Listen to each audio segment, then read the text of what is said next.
So super quickly, this is our mission and vision. We activate, equip, mobilize, and transform.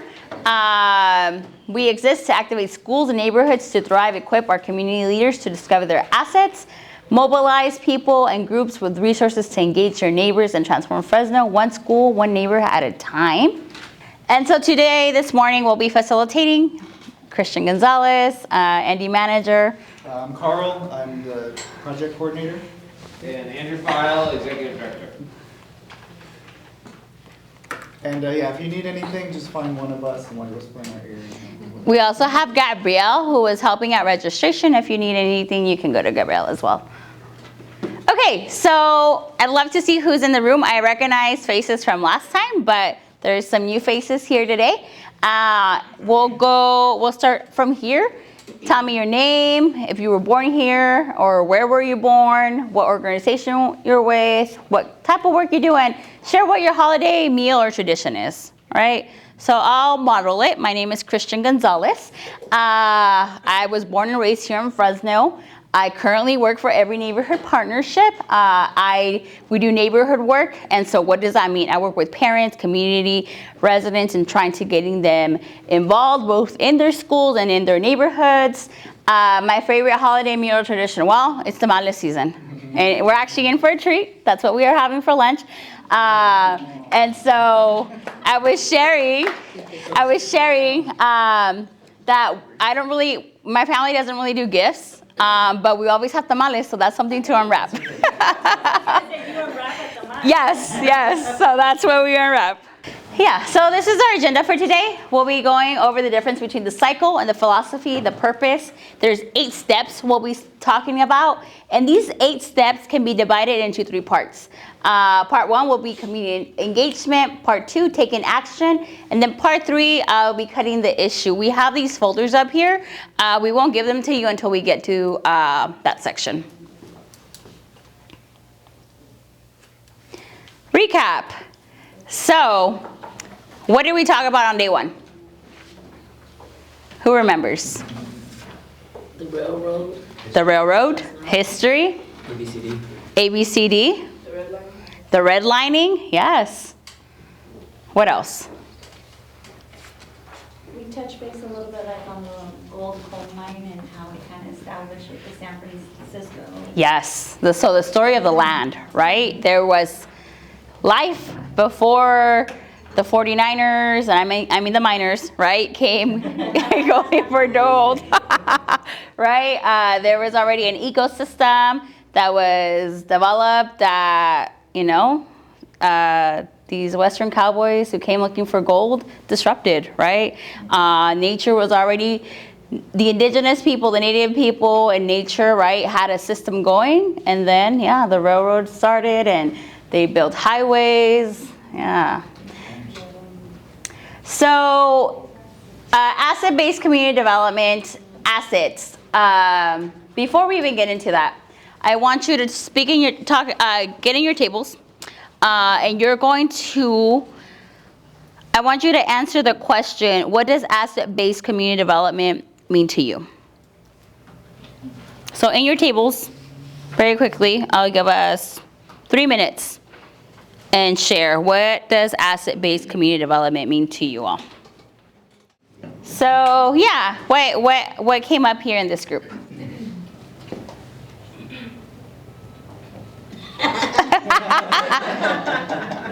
Monica. Right,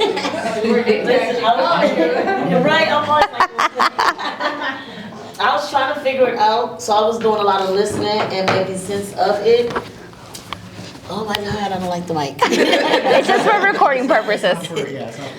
But for what I think I understand, it comes from like asset, like what you have, as far as like what you come with, and when you're going into a situation or a community, what you can bring to the community to help the community fix issues that could be involved in the community. If I'm correct, I think I'm... No, there's no wrong answer. I just want to know, like, in your mind, from day 1, like, what resonated with y'all? Here you go, Justin. Legend. You got the name, you're a legend. John Rachel. Just a little recap. What was the question? Yeah, how did you define asset-based community development, or how to you would you, or do you think you would organize people for an issue? What was it? I think we would use the ABCDs, which was, what was it? Was the solution is in the community. Yeah. Perfect. Anyone else want to add anything from that, from Live Again?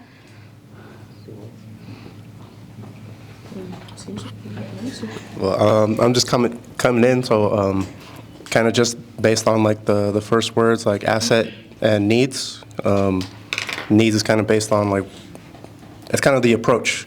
Like, are you approaching the situation out of like necessity mindset, or are you approaching the situation with like, what resources do we have available to address this? Yeah, perfect. Thank you so much, Daniel. All right. Yes. All right. Aaron cannot be the spokesperson, all right?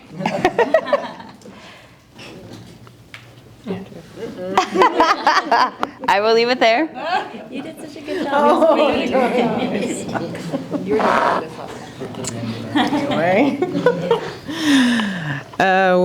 What was the question again? Yeah, how did your group define what asset-based community development is, and like how to organize a group of people Organize, right. around an issue? So partially the solutions or to a community's problems can be found in it, but also like outside of it, like what businesses, what other churches, what community members, all of those things, and then finding the positive. So less of focusing on the problem, more of focusing on what positive things you can bring out and highlight. Perfect. Thank you so much. A round of applause. Thank you. Thank you all for participating. Oh. Yeah, so a lot of you said, so this concept of asset-based community development or strength-based community development, right, comes from John McKnight and his buddy John Kurtman. They used to work at Northwestern University, and they were working in the Policy Institute, and as they did their research, right, back in the 80s, they saw that institutions would come into neighborhoods, but once those institutions left, like, the problem still existed. So the solutions to a community's problems can be found in the community, right? And so asset-based community development is about shifting our mindset, the way we see things, shifting our perspective, the way we're looking at things. Instead of looking at things as half empty, they're half full, right? Because what are neighborhoods made of? People. What else? Culture. Buildings. Yes. Yes. So there's already infrastructure, right, within a neighborhood, right? So when we come into a neighborhood saying like, ooh, what can we build on? What strengths are here? It's a more sustainable and holistic approach to our neighborhood work, to organizing.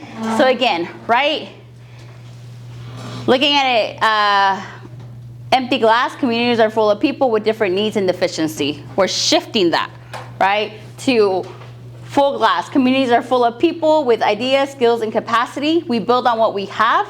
It's place-based, and it's relationship-driven, right? I think of, I'm gonna give Live Again Fresno as an example. Your executive director says, these are not high-risk needs. These are kids with high opportunity, right? That's also shifting the mindset. Like, they are full of gifts and skills, right? Relationship-driven. I see you all, and I'm like, Natalie, it's been 13 years. You were in the program, and now you're working for Live Again Fresno. So is Legend, right? Like, relationship really propels asset-based community development.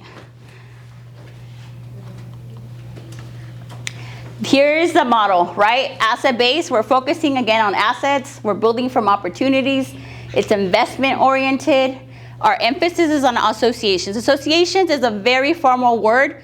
to say group of people. When a group of people are gathering, whether it's an actual association or just an informal, you know, it could be a book club, it could be a bike club, a Digimon club, Pokemon club, you know, that is an association. Our focus again is on community. The goal is empowerment. Power comes from relationships, right? People are the answers and people are citizens, right? They like are active versus a service model. This is every model that's used, you know, outside of like community development. You know, we're focusing or they're focusing on needs. We're responding to problems which are never ending. It's very charity oriented. The emphasis is on agencies. It focuses on one person. The goal is service. Power comes from credentials, what PhD, what LMFT, like what degree do you have, versus, again, right, what skills or gifts you have to contribute. Programs are the answer, no they're not. And people are viewed as clients versus viewing them as an individual. We did an asset mapping activity on day 1. Do you guys remember? This is like part of that, part of this strategy of like, all right, we're identifying groups, we're identifying organizations, individuals, businesses. What's that local business, right? That's been there. I'm thinking of Colombia. I go and buy donuts at Kimbo, right? You know, there's in Chinatown, Ho-Ho's, Chef Paul's, right? Like what are these like businesses that are local? We're not trying to support Chick-fil-A. Big box businesses, right? Like what's already in our community? Who are the, you know, when I think individuals, I think of like, you know, Andrew File, you know, Aaron Alwell, you know, Richard Burrell, like community leaders that are like, are known already. Who are those people? But you also have people, right? It could be like that grandma who knows everyone in the neighborhood, right? And it's like, hey, talk to her, right? Physical spaces, schools, churches, parks. These are like we said, right? People, culture, buildings. These are all assets. Any questions, comments? Okay. So, my next question is, what has been your experience in community organizing? Go ahead and talk amongst your groups. All right. Okay. So super quickly, I'd love to hear, yeah, what was the conversation? And I'm going to start with this table. Samantha, I'm just choosing you. So one thing that I did like to hear in our group was going more on the need-based to connect with your community, so get your hands dirty. One thing that I know for me personally, I like attending community events, so like the coffee hours at the schools, hearing from the parents, also going to community events, so like a school carnival, school trunk or treat, seeing the eyes through the community, through the parents, through the students, and kind of like you said, like, okay, my perspective is different than theirs, so let me see how they interact, you know, in their own safe place. Thank you, Samantha. That's actually how I met Erin, at a coffee hour.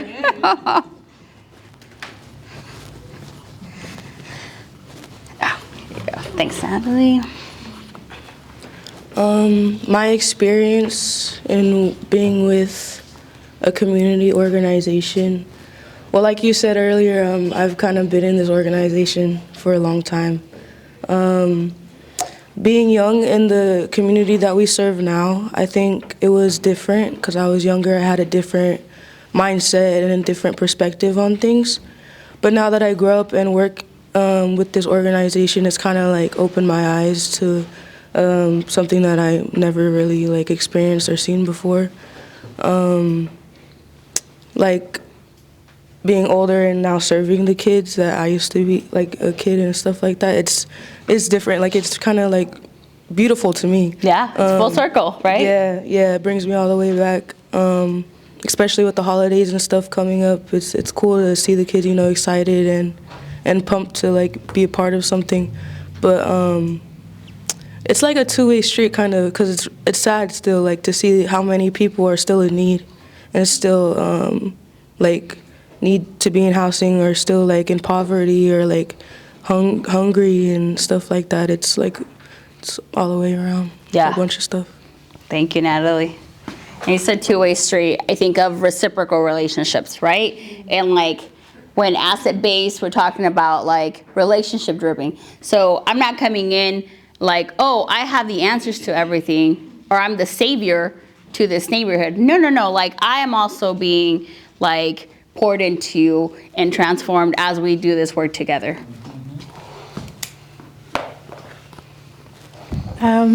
So our group really talked about having that open ear, that as we approach these situations, we don't, like you said, we don't know the answer, right, until we hear what the problems currently are in that neighborhood. Thank you, Leslie. Yes. Absolutely. Monica, take the mic. Well, now that I know it's not a mic. No, but now that I'm sitting here thinking, because for a while I was sitting here thinking, and I'm like, this was a good question. But as we're talking and I'm listening to everybody, and then I actually look at the word experience, it's more like, when it comes to the community and organizing something, I think it starts with the experience, because what a lot of people fail to realize, it's hard to fix an issue in the community if you haven't been in that community or you haven't experienced the issues that community is faced with. And so when I look at this, I'm like, I've experienced a lot, especially with the community that I work in. I've had those similar experiences growing up as a kid, and to experience a lot of problems that certain communities are faced with, it's like, I've done with this as a kid, so it's like I know how to walk into it and navigate that issue. Or maybe I know there's a way that I can go because this is an issue that I've also experienced.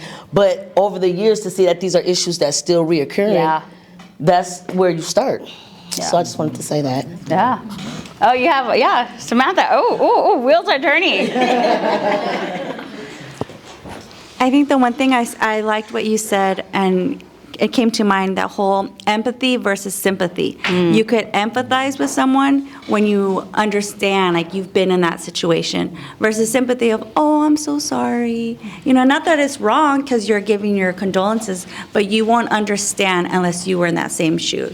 And you have to kind of get in your hands and knees and like get your hands dirty, work with it, and then soon maybe develop that empathy of like, okay, this is really the need. This is really, I'm here now I could see from my own eyes what the problem is. Yeah. Thank you, Samantha. Beautiful. All right. So we're going to transition now to Karl. Okay. Thank you, Christian. So this next part of it, we're actually, and really the whole rest of today, is us going through step by step of this process, okay? So this is where the next 10 minutes you can take notes, and then we're going to take a little break, and then Christian and I are going to demonstrate the first step for y'all, and then you're going to practice the first step with each other, okay? So don't open your folders yet. She's passing them out preemptively. So, Well, you can bring out paper bring. that has this. There's one that has this chart on it, but I just want to kind of take us through what Christian just said, which is that the cycle is 8 steps divided into 3 parts, okay? So right now, for the next 10 minutes, we're just going to talk about the first phase of the cycle, the first 3 steps, okay? So put down your folders. Look at me, please. Don't look at your folders. The first 3 steps we like to call, based on John McKnight and kind of the philosophy of ABCD, this approach, this is the community engagement phase. So I just want to point out that community engagement is sometimes what people confuse for community organizing, period. So community engagement is that process where, exactly like we've heard here, you listen, you get to know the community, you understand the assets, you've done your asset mapping, you've done a little bit of preliminary research, but all really you're doing is getting to know exactly what's going on with people in the neighborhood. That's the engagement piece. You're engaging with the community, and that first critical step is the first step on your chart, learning conversations, okay? So learning conversations are really key, so much so that they actually happen twice on the cycle, step 1 and step 3. These are individual one-on-one conversations that a lot of you have probably already done in one way or another. A lot of you have probably already kind of practiced in having a conversation where you build trust with another person, where you listen, where you learn, where you develop that capacity to empathize and to tap into the joys and the struggles of a particular area. And in most of your cases, you're working with like your particular neighborhood, this geographic bounds, or you're working with a particular, like in the case of Safe to Schools, a particular kind of site that is connected to the fabric of the neighborhood dispersed in different areas, right? So a learning conversation is really the bread and butter. Like, you can't have enough learning conversation, because guess what? Once you talk to every single person in the neighborhood, you go back to that other person, stuff's changed, right? You need to learn more. That's the critical piece about having a learning conversation. All right? You identify interests, gifts, skills, networks, and leaderships. You start with that asset map that you've already based. You might have a group of your staff or people around you that identified everything. Learning conversations are going to flesh out that asset map so you have much higher resolution. You can think of an asset map like a map of Fresno that you draw from memory. And you can think of learning conversations as providing you with the Google map of your neighborhood. All right? That's the image that I want to kind of prompt for y'all. Okay. So the first step is actually step 0. So I'm talking about like the pre-work. This is stuff that we've already done in this room. You do the asset map, you look at the charts, you pull the data from the census, you look at the demographics, you do all that stuff that if those of you do formal work in an institution like housing or whatever, you know how to do this, you know how to pull data, you know how to look, especially working with schools, they have great data to work from. Surveys. I want to say that doing surveys, we consider that to be part of the pre-work. It's not part of the actual formal community engagement, because surveys, you're just like throwing it out there. Not everybody's going to get back to you with the survey. And you can only really gain limited information from a survey. We're going to give you a survey at the end of this because we have a very specific goal, which is like, how do we make this training better? What was left out? What did you all think about it, right? That's a yes or no question, or kind of you can gain limited qualitative data from that. This is all pre-work. You haven't gotten into the substance of like having that learning conversation just yet. And at the same time, this is really important. Because guess what? The pre-work is going to ensure that you're not necessarily wasting your time in finding those people to talk to. Because those of you all who do neighborhood work, I'm sure you can understand that like struggle where you feel like you've knocked on so many doors, where you've talked to so many people and you're not getting closer to where you want to get, right? So this is also really helpful of a step. So again, learning conversations, step 1. Step 2, the whole point of learning conversations is not to just, okay, great, I know about the neighborhood now. I am the like knower of things. The point is to develop leadership within the community, right? So those of you who are doing community liaisons, who are mentors, who are working with people who've already developed specific skills in the neighborhood, per your asset map, the leaders are going to be the people that really drive forward on a large scale. Hi, welcome, sit down. Who really are able to drive change that you cannot. Because remember what Christian said, we want to get away from a situation where if you are the organizer, kind of main person, and you leave, your worst nightmare is that everything's going to stop. It's not going to continue, right? We don't want that. And that, I think, really taps into a key piece of the philosophy of ABCD that I think can be illustrated well with like historical examples. So, for example, certain leaders in the civil rights movements had very different approaches and philosophies of maintaining goals of racial justice and economic equity, right? So you had Dr. Martin Luther King, who really was about leadership development with specific institutions of young adult leaders and church leaders. That's how he formed his base. And he was very important. It was really important to Dr. King to not be the only one in the room who was carrying forward decisions. But he did when he needed to, right? There were other leaders who felt like it was really important that the situation was so dire that they needed to take direct control and power over their neighborhood and have a more structured, almost like the military, approach to protecting their neighborhood. That's the story of the Black Panther Party. Both of these situations really did achieve both short-term and long-term goals for their community. The difference is even after the civil rights movement achieved legislative wins, right? They had congressional legislation ending racial housing laws and racial excluding, all of that stuff, the redlining. Did the consequences of redlining go away? No. Did the consequences of racism go away? No. Did the racism get extirpated from the hearts of every human being in the United States, right? We still have it. Yes, Christian knows. And that's the type of kind of long-term vision, which is why Dr. King, the night before he was assassinated, he was not just meeting with black church leaders anymore. He was addressing, because this is 3 years after the Civil Rights Act passed. He was assassinated in 1968, Civil Rights Act gets passed in 1965. In 1968, he's working with sewage and utility workers and bus drivers in Memphis, Tennessee, who are prepared to strike. So he knows that all those people, by the way, most of them are black. Memphis, Tennessee, South Tennessee, right? But they're not exclusively so, and he is looking at an agenda of economic justice now. So he's able to shift because the conditions have shifted, because it's not just about achieving those legislative goals for racial equality, it's about achieving economic justice for this city.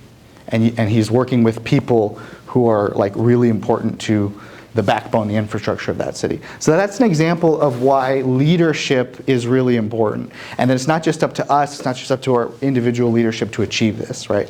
It's really cool because, yeah, Natalie Legend, I know we keep picking on you, but like, that's an example of assets within the community rising up, and now you're leading and you're kind of pouring out. So your leadership has been developed, and now you're developing leadership. That's like a really beautiful, we want to see more of that, right? I'm sure you want to see more of that. But I also think that like leadership's developed by calling out other types of assets that are important. I'm going to call Live Again Fresno because Danielle, so you said you're an artist, right?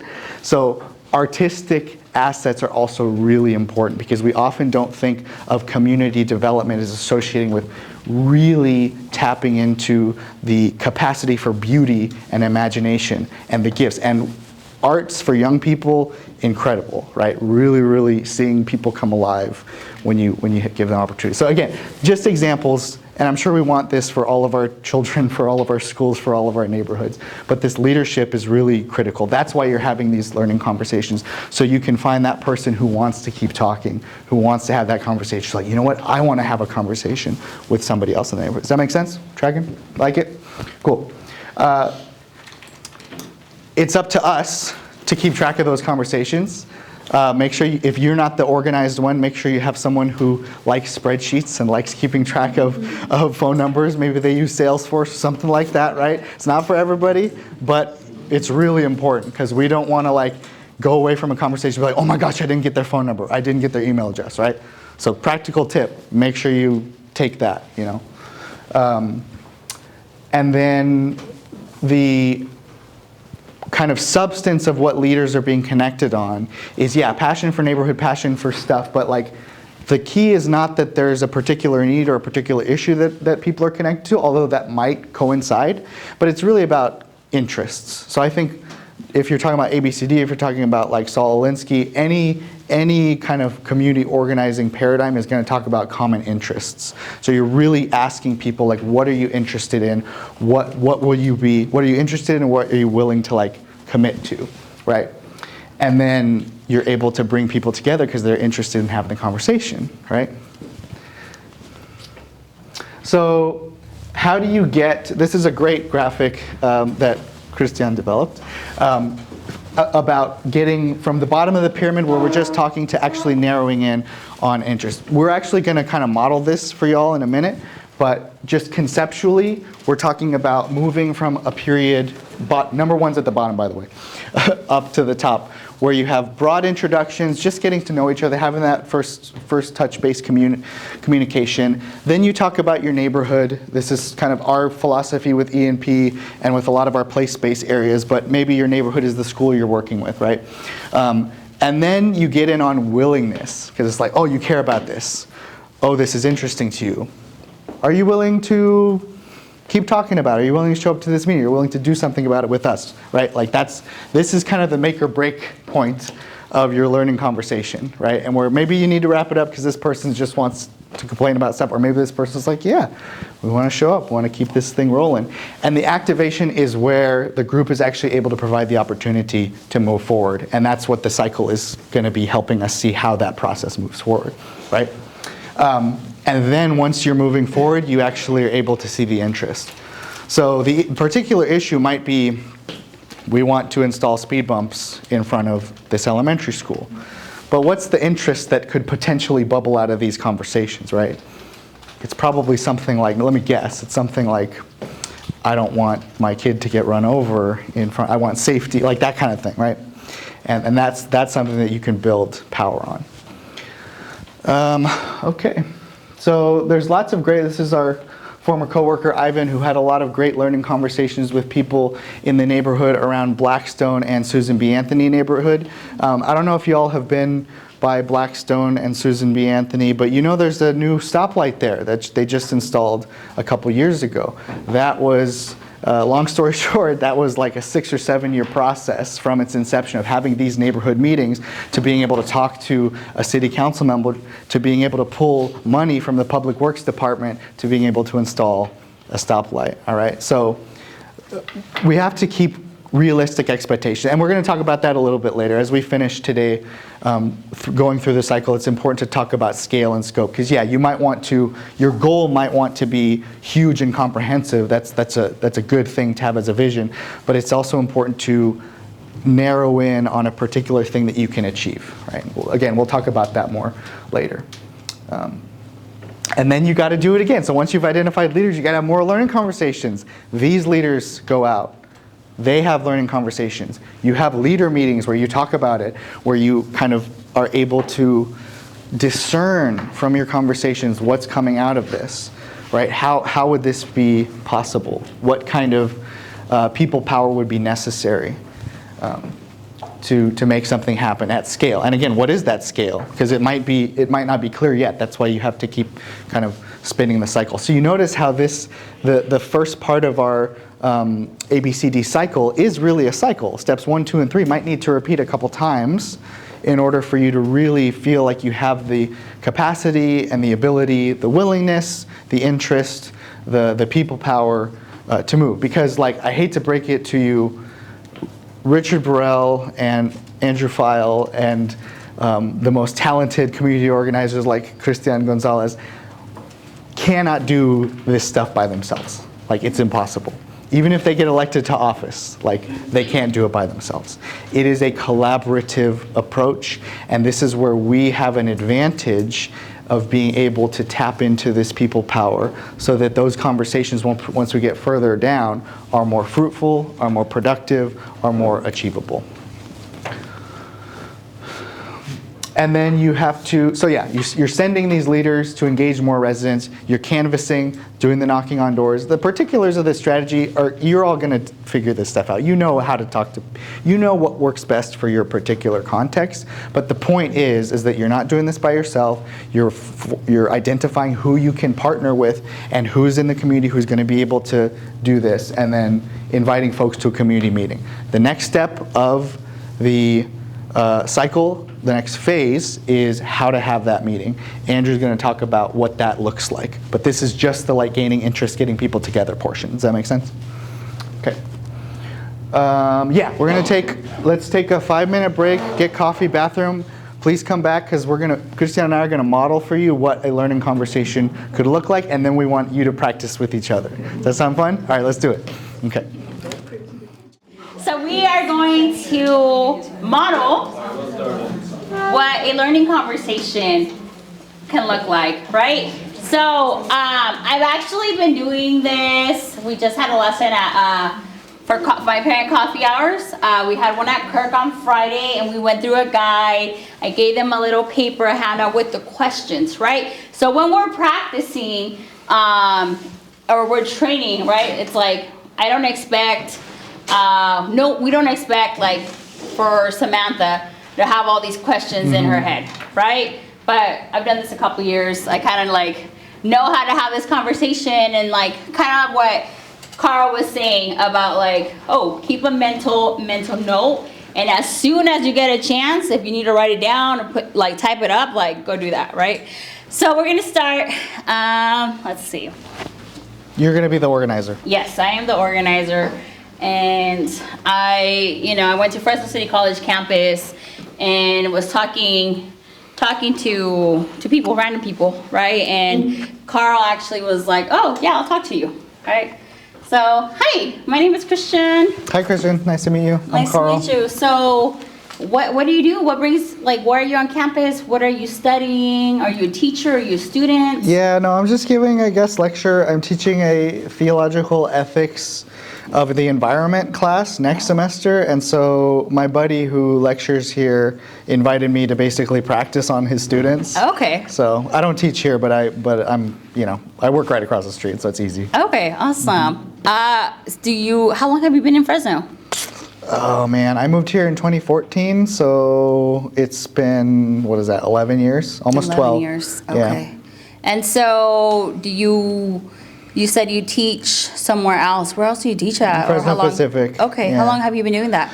I've only been teaching there for like a year. I went to my grad school there. Okay. So I spent a lot of time there. So that's super interesting. So you're coming to teach on theology and environment. Yeah, mostly more of the environment stuff here. Okay. I'll practice that stuff. The theology stuff is easy for me. Okay, so both subjects are like foreign to me. It's hard stuff. I Yeah. mean, conceptually, I think it's really interesting. though. Okay.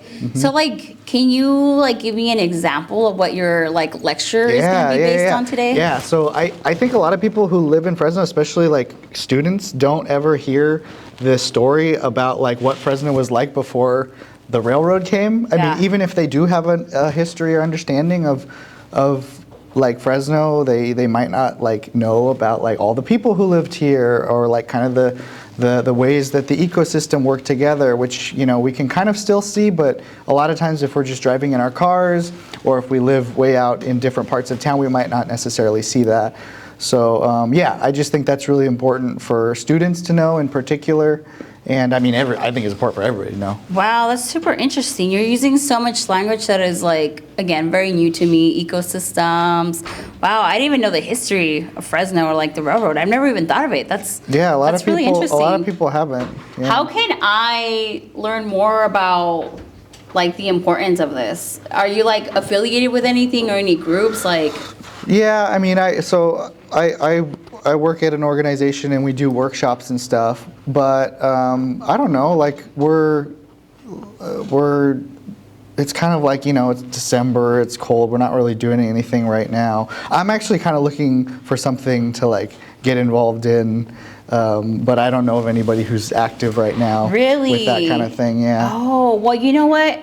I know in our communities, there's a lot of talk about the air quality, right? And I don't know if you're you said you're familiar, but there's a lot of talk about the 99 and that infrastructure, and even Amazon being in Southeast, and how much more contamination that brings to the air. Yeah, I mean, I'm very interested in that. I just feel what can I do about that? Yeah. Is that something you'd be interested in supporting, Oh, or for sure. canvassing? I mean, it depends. If you surveying? work for Amazon, you're hey, how can we get these permits along? No, but Yeah. if you're interested in talking about how can we make air quality in Fresno better? Right. Yeah, for sure. Okay. All right. Does that fit into what you're speaking on, environment? Oh, 100%. Okay. You just talked about ethics, which is what is the way that we are able to engage a situation practically that is an outflow of the good, and a good way to be with people. Well, I know you have your guest lecture today. I don't want to take more of your time, but I'd love to connect. Yeah, totally. Again, and I'd love for you to learn more about me and some of the efforts that I'm working on around That sounds air really quality. interesting. Yeah, if that's what you're working on, that sounds great. Absolutely. Yeah. Can What's your I name? get Crispin? Christian. Okay, cool. Christian. Yeah. All right, and see.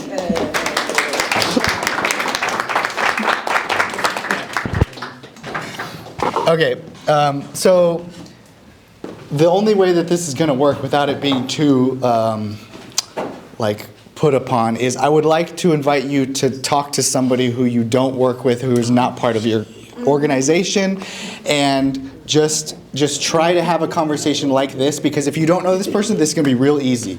You're going to ask basic questions to find out what they're interested in, okay? Even those of you who may be more introverted, it's going to be easy to like find out these basic things. So your goal is to find a common interest that both of you can connect on, and that's it. So we'll do this until it's time for lunch, and I'll bring us back together. Sound good? All right, let's do it. Just want to hear from some of y'all how that was. I like the fact that I had to break up conversations. Beautiful. That means that it could have kept going on longer. All right, first question. So I got three parts to this question. Yeah, just how was that for you? How was it? Was it weird? Was it awkward? Was it natural? How was it? I know that might depend on your personality, but yeah, somebody tell me, how was your conversation? It was pretty good. I'm always feeling like I'm always talking, but I'm like, that look you be giving, like somebody say something. I think it was pretty good because we worked in the same department, but we don't do the same thing. Like Aja does a lot that I don't know, and I'm like subjected to one area, and it was nice to know and to learn what I do, and her to ask me certain questions that she didn't know of, and just the root of where I come from when it comes to where my passion is. Mm-hmm. Good.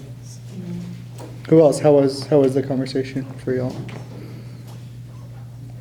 Ours went good too. At first it was like, what do we do? But it was cool. I'm a fan of living in Fresno, so it was cool. It was like I was interviewing him, and like getting all the details.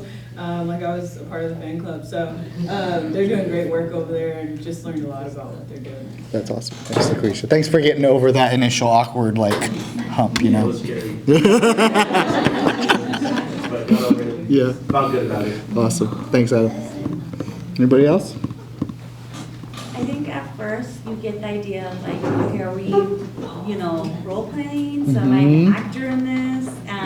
But then after a while, we're just like, it just became like a flow of a conversation without like getting into like your hidden agenda. Yep. It was more just on a personal level. Who are you? What do you do? Tell me what is it, something that, like you said, passionate about?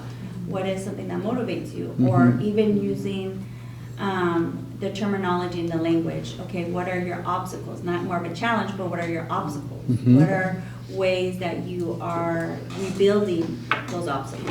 Yeah, I think you named something important, Samantha, that like it can feel strange when you're doing this, even if you're doing it actually formally, like out in the wild. You can feel like, yeah, I have an agenda, so this isn't going to be an authentic conversation. Yeah. But that's not entirely true, because part of what you're doing with this type of work is you're genuinely trying to like talk to a person with, because remember, assets aren't just like, what do you do for your job, or do you live in this neighborhood? It's like, what are we bringing to the table? What do we have in common? And that's like a very human thing, you know. So that does take practice, but it's something I'm really glad that you named, because that's something that like maybe is a little bit uncomfortable at first when you start having these conversations, but very normal, I think.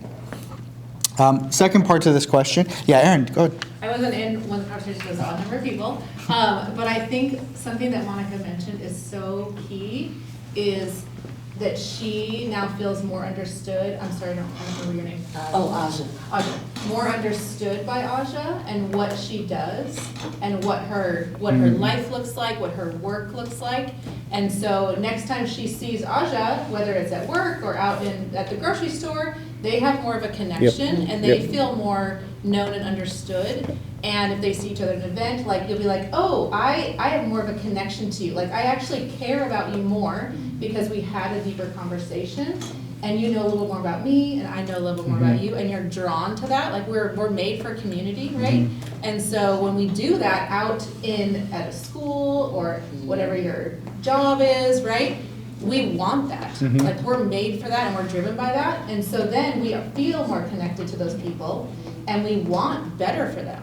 right? And so then we can we'll invest in different ways. We'll dive in different ways, and so I think that's really good. Yeah, I think sometimes it happens naturally though too, because like you said, sometimes it can be, you could just be standing in the store, and the lines be long, so you wind up making conversations with the person in the line, and before you know it, y'all just talking, and then the person will say something that they do, and you're like, oh my God, I did, and then you draw connections, but you draw relationships like that too. It's like, hey, let me get your business card. I do the same thing, maybe we can connect, maybe we can figure this out. So I think it's like a natural flow, but if it's in situations like this, just hearing a person talk, that you like, oh my God, actually, and before like break time, you wind up connecting with somebody, and it just naturally builds. Yep. Yeah, absolutely. Very well said. Thank you. Second part of this question that I was going to ask is like, what were some common interests that you were able to kind of discern out of your conversation? Did you find stuff that you were able to connect on in terms of like, oh, both of us seem to have this particular interest when we were talking? What did y'all, how did y'all experience that? Ours was more like like what I did prior to working with Southwest Fresno Power, and we both had similar issues when it came to like health topics.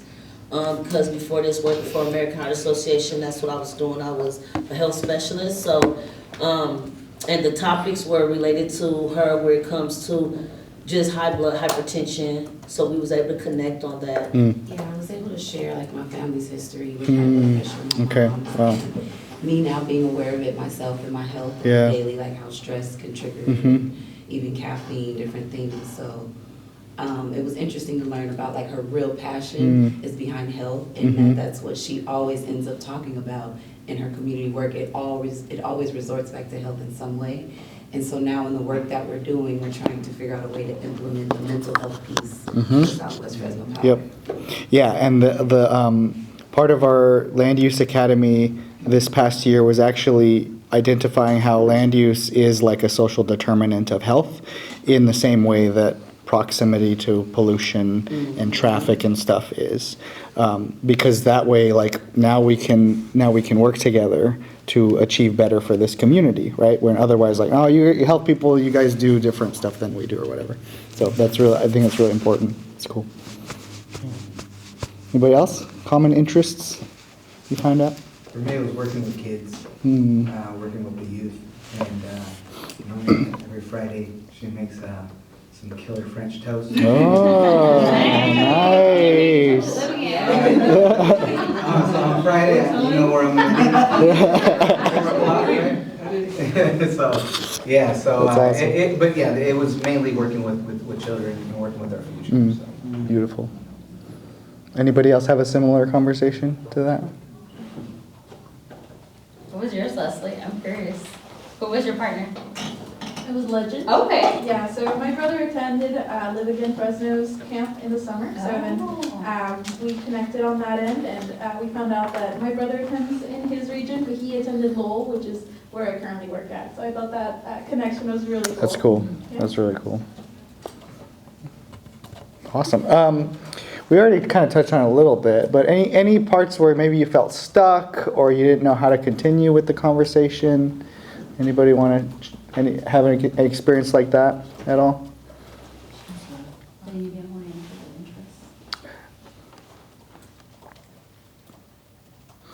Not to like put your partner on blast, obviously, but it's okay if not.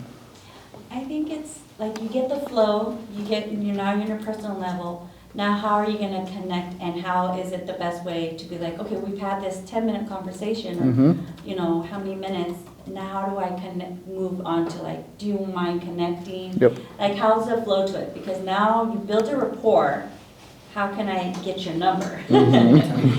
Kind of thing. And I think we were at a good flow, but then it came to like, who's going to say it first? And I think that's what makes it awkward. Yeah, and I mean, again, this is where we don't want to be too prescriptive in terms of how you're doing this, but also remember you're looking for leaders first. You're not just looking for people to invite to the community meeting. That's the fourth step, we're still like doing the first step because we got to keep doing this. So really your whole agenda is the learning conversation. And step 3 is probably more important to you getting the like person's info, because that's when you're gonna like those more, bless you, more learning conversations, you're gonna be able to invite those people to the meeting. So really this is about like, what do you need to learn? Like, what are you learning? And then like, because the relational capital getting built means, like Aaron said, the next time you see that person, then it's going to be a lot easier to slip into that groove. So maybe it's not the first conversation that happens, right? Maybe it's, I mean, yeah, I led a Bible study when I was in college in the dorms, and so the first thing wasn't like, hey, do you guys want to come to Bible study? Like, you don't do that. That's not, you know, that's a good way to get kicked out. It's, you know, like, it's like that. You have to, like, know who's a safe person to continue talking to. And so that's part of it, I think. That's just my answer. I don't know if you want to add anything to that.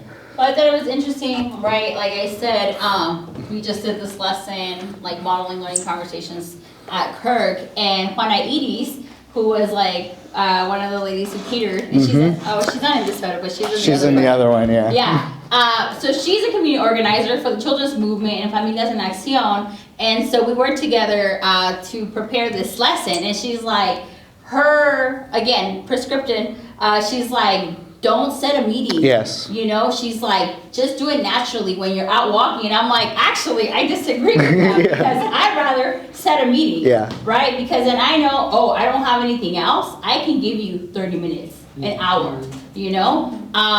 Versus like, 10 minutes. Like, to me, that's just like, I'm gonna get your information. And then we can connect, like, deeper. Yeah, so that's a really good example. That different, and both of you are very effective organizers. So it's, again, it works out, Andrew. Yeah, I was going to say, so in this context, I even was organizing for the Tower neighborhood, and he took, you know, I'm... that's Andrew's house. Yeah, that's my house. Those are my little Those are his kids, yeah. And like, he had an agenda he was driving after. He was trying to figure out, how does the neighborhood self-identify? So he's like, when you think about Tower, are you Tower? And then how do people that live in your neighborhood think about their connection to Tower? Mm-hmm. If I was going to organize, he had a set of questions he was trying to understand my viewpoint. And then he said, like, tell me if you care about safety, like, can your kids walk everywhere? Right? He had a vision of where he was trying to see if I cared enough that later I would be a part of a group of people that would go door to door or show up at City Hall, like, or does Andrew not care? And obviously he knew me a little bit, but he did that with everybody in that room, to then enough that then he got us all together in a room. We didn't know each other, we had never been in a room together, well, some of us, but, and so then that was the next gathering point. So, but I think as I do this all the time, whether it's like, I'm trying to figure out who's got the money to pay for our program, right? I'm gonna have 10 conversations and be like, hey, what do you do at Fresno Unified? How does that program work? Who funds you? What kind of things are you excited about? What is the district excited about, right? That's a learning conversation with a different agenda, but I do that in every space, and I just play dumb. Like, I don't know. I really don't know. I don't know how these things work. So, like, and then, you know, you also get people's passions. People want to talk about their passions. So what really gets you excited about your work? What do you want to see? What do you hope? And then I'm like, I can see what they really identify with. And can we meet that need? Maybe not. Maybe. Okay, that's a place we can connect, you know. That's good. I like what you said, that you play dumb, because we don't want to be like I'm the smartest person in the room. Correct. So make it like that you guys are all on an equal base. You know, you may know about it, but be like, hey, maybe you could tell me a little bit more. Not be like, I know what you are. Yeah, and I even if they say something, I'm like, I do know the history, like, even in your guys' examples, right? I do know the history of the railroad. It's like, what do you know about that is like interesting? Because then I'm gonna get like what they care about that thing. I don't need the fact, I need like, where's the heart? Where's the energy? And everything you're just saying is like the backbone, the foundation of asset-based community development, right? We don't want to go into a neighborhood, like, yes, we know stats, but going back to like what Karl said, it's like, we don't know like the actual stories and what like places, what that neighborhood really cares about. I may come in and I'm like, man, I see a lot of stray dogs. They may not care about that, right? They're just like, actually, we'd like to have more lights in the neighborhood, right? So again, having that listener's posture is super important. Yep. And I just wanted to wrap up, like this is a really good example of like individual conversations that were had, and then everyone brought, then Ivan, you know, said, all right, let me gather everyone in this room, right? These people he identified, these were his key stakeholders, leaders, right? And then here they're practicing, right? Andrew, I wasn't there, but I'm assuming you also practice in this living room space on how to have these conversations before they were like, all right, now you go talk to other neighbors, right? Talk to other people. The idea here was to expand the network, right? So it was like, all right, if we did a thing, could you each commit over the next month to have 5 of these conversations? So could you figure out are there 5 other neighbors, maybe 2 out of the 5 you talk to care and would join us on the thing, but see if they do care. If you all live by somebody, have this, and then we'll share that. And then we actually then gave that information to him, where he then followed up with them and got to hear their passion, right? So it was trying to grow the network of concerned citizens who would be like, yes, we need a stop sign. Yes, we are concerned about Blackstone, right? So. Yeah, thank you. All right, so this ends our morning session. We're gonna go on to lunch. But before we do, I did wanna say, so our director, our communications director, Ms. Grace Berg, this comes from, there's a book titled When People Care Enough to Act, which is by John McKnight, where we get all this philosophy and framework.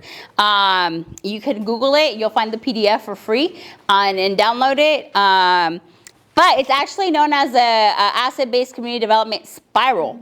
And then Grace gave it a facelift. It's like, spiral kind of has a negative connotation, like we're spiraling, right? Especially after COVID, like, So yeah, we've, with her help, we rebranded it to cycle, right? So this is When People Care Enough to Act, John McKnight, spiral, facelift, cycle. And we have a folder, maybe mention the folder to share. Digital? Oh yes, at the end we'll say, yeah, everything that's in your folders, there'll be, you'll have a digital access to that. All right, so for lunch, we have